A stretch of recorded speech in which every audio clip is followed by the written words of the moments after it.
ทักทายสบายดีทักทายสวัสดีจ้ามื้อนี้เป็นวันหยุดของจอยอีกแล้วเป็นวันจันทร์นะจ๊ะทุกคนจอยก็สิไปตลาดทุกคนไปตลาดกันจ้ามาเด้อจ้าไปตลาดวัดนะคะทุกคนวันหยุดของจอยก็สิไปซื้อผักซื้อมีมาสั่วบักจ้องที่เหลือสั่วมื้อนั้นทุกคนซื้อปลาน้ำซื้อมาแล้วก็ได้หลายประมาณนี้แหละทุกคนจอยก็ย่างกลับนะพอย่างกลับมาแล้วจอยก็สิ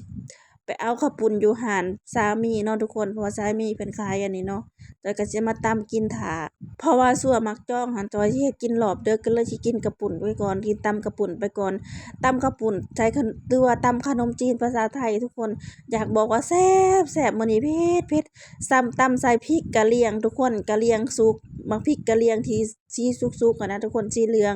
ส่วนว่าตำข้าวปุ้นจอยจอยสิสมัครใส่มะกอกใส่มะเขือเทศหรือว่าใส่มะเล่นภาษาลาวบ้านเฮาเอิ้นใส่บักนาวปรุงเครื่องกับตำบักหุ่งหั่นแหละทุกคนแต่ว่าส่วนมากตำมันจอยสิมักใส่มะกอก อยากบอกว่าแซ่บทั้งเผ็ดทั้งแซ่บทุกคนแต่ว่าจอยอยากแนะนำให้ทุกคนว่าลองตำเบิ่งใส่มักพริกกะเหรี่ยงเนาะทุกคนไผแหน่เคยตำก็คอมเมนต์บอกกันแหน่เด้อภาษาไทยเพิ่นเอิ้นว่าพริกกะเหรี่ยงบ้านเฮาอั่นว่าพริกโพดทุกคนอยากบอกว่าเผ็ดถึงใจขนาดทุกคนมาเด้อจ้าตำแล้วก็ประมาณนี้ทุกคนมาเด้อกินนำกันค่ะตำขนมจีนหรือว่าตำข้าวปุ้นบ้านเฮาเนาะทุกคนเนาะ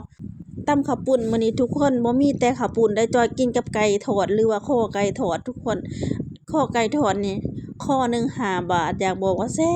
บอยู่แถวทุกคนมีบ่เนาะข้อไก่ทอด5 บาทบอนจอยอยู่มีเด้อทุกคนสำหรับเงินเนาะงบน้อยเนาะทุกคนคนใช้แรงงานคือเฮาก็ต้องหากินแนวงบหยังย่อมเยาเพิ่นว่าทุกคนมาเด้อเว้าแลกกันมาเด้อกินตำข้าวปุ้นนำกันอยากบอกว่าแซ่บเทิงเผ็ดเทิงนัวทุกคนจอยตำก็บ่หลายกินคนเดียวเนาะทุกคนมาเด้อจ้าจอยกิน